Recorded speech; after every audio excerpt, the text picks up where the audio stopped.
ভারতের পক্ষ থেকে অজিত দোভালের পক্ষ থেকে রীতিমতো ডকুমেন্টেশন দলিলপত্র হাজির করা হয়, প্রমাণাদি হাজির করা হয় খলিলুর রহমানের সঙ্গে বৈঠকে। মানে প্রমাণ সাপেক্ষে অজিত দোভাল খলিলুর রহমানকে সব ডসিয়ার তুলে ধরে, মানে দলিলপত্র তুলে ধরে সরাসরি বলেছেন যে বাংলাদেশের সময় কমে আসছে, বাংলাদেশকে দ্রুত এসব বিষয়ে ব্যবস্থা নিতে হবে। এমনও গুঞ্জন শোনা গেছে যে রজার খলিল শেখ হাসিনার সঙ্গে দেখা করতে চেয়েছিলেন, কিন্তু সেই সুযোগ তাকে দেওয়া হয়নি বলে নির্ভরযোগ্য সূত্র বলছে। কিন্তু দুই দেশের কার্যক্রম আগামী কয়েক সপ্তাহে বলে দেবে দিল্লি রজার খলিলকে আসলে কি বুঝিয়ে দিয়েছে। আসসালামু আলাইকুম প্রিয় দর্শক, নতুন একটি নিউজে আপনাদেরকে স্বাগতম। দর্শক, বাংলাদেশের যে বর্তমান রাজনৈতিক প্রেক্ষাপট এবং যে পরিস্থিতি সৃষ্টি হয়েছে তার এই আলোকে আপনাদের সামনে বেশ কয়েকটি গুরুত্বপূর্ণ ভিডিও নিয়ে হাজির হয়েছি, যার কিছু অংশবিশেষ ভিডিওর শুরুতেই দেখেছেন। দর্শক, ভিডিওর শুরুটা দেখে কিন্তু বুঝতে পেরেছেন আজকের ভিডিওটা কতটা গুরুত্বপূর্ণ হতে চলেছে। তাই বলবো এক সেকেন্ডও না টেনে পুরো ভিডিওটি দেখবেন।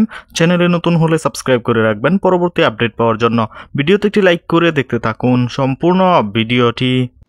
এর বাইরে শেখ হাসিনার মৃত্যুদণ্ডের রায়, যেটি 17 নভেম্বর ঘোষণা করা হয়েছে, এবং তার প্রত্যাবর্তন নিয়ে ঠিক কি ভাবছে ভারত। কারণ সরকার, বাংলাদেশ সরকার বেশ তোড়জোড় করছে, চিঠি লিখছে, আইসিজে যাবে, নানান ধরনের তৎপরতার মধ্যে তারা রয়েছে। এ কারণে এই মুহূর্তে এই বিষয়ে ভারত কি ভাবছে এটি অত্যন্ত গুরুত্বপূর্ণ। এটি গুরুত্বপূর্ণ এই কারণেই ধারণা করা হচ্ছে যে যদি এটি আলোচনা হয়, নিশ্চয়ই অজিত দোভালের কাছ থেকে ভারত সরকারের মনের কথাটা জানা যাবে স্পষ্টভাবে, এবং এটি জানতে পারবেন আমাদের নিরাপত্তা উপদেষ্টা খলিলুর রহমান। অন্য একটি সূত্র জানিয়েছে, শেখ হাসিনার রায়ের বিষয়ে অজিত দোভাল বলেছেন যে আদালতে বিচার হয়েছে সেই আদালতের বিচারিক প্রক্রিয়া এবং বিচারের মানদণ্ড গ্রহণযোগ্য নয়।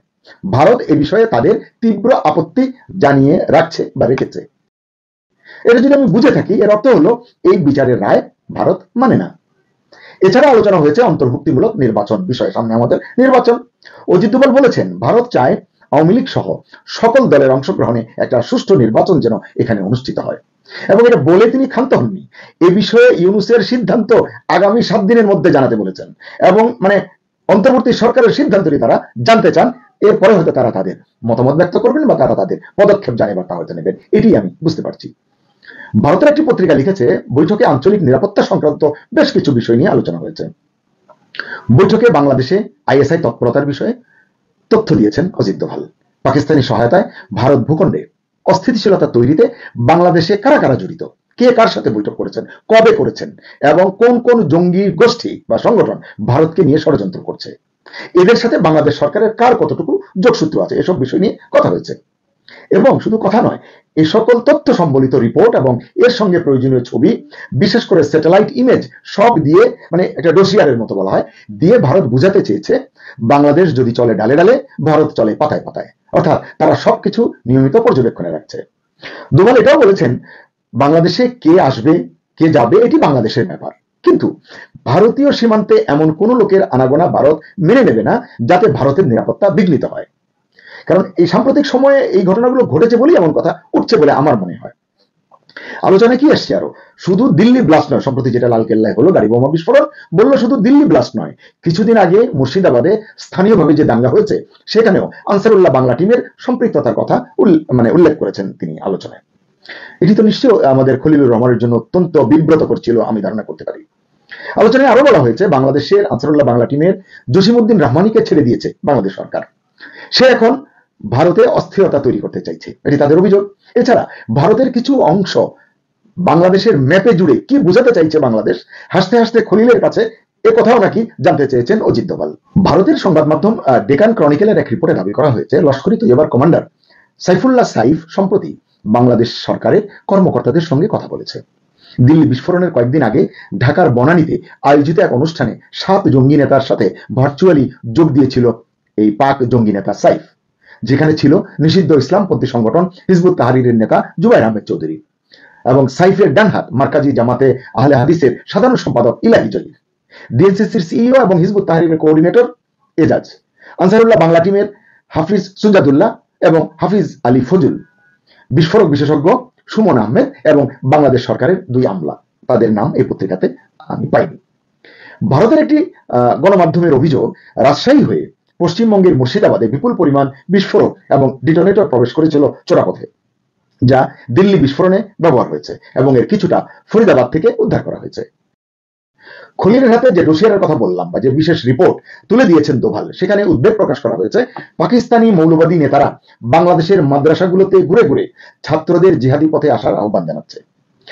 এবং তারা সীমান্ত এলাকায় বেশ তৎপর রয়েছে, এটি তিনি জানিয়েছেন। গাড়ি বোমা বিস্ফোরণে বাংলাদেশের 2 উপদেষ্টা সহ মোট 55 জনের সংশ্লিষ্টতার কথা জানানোর পাশাপাশি এর একটি তালিকাও নাকি তুলে দেওয়া হয়েছে খলিলুর রহমানের হাতে।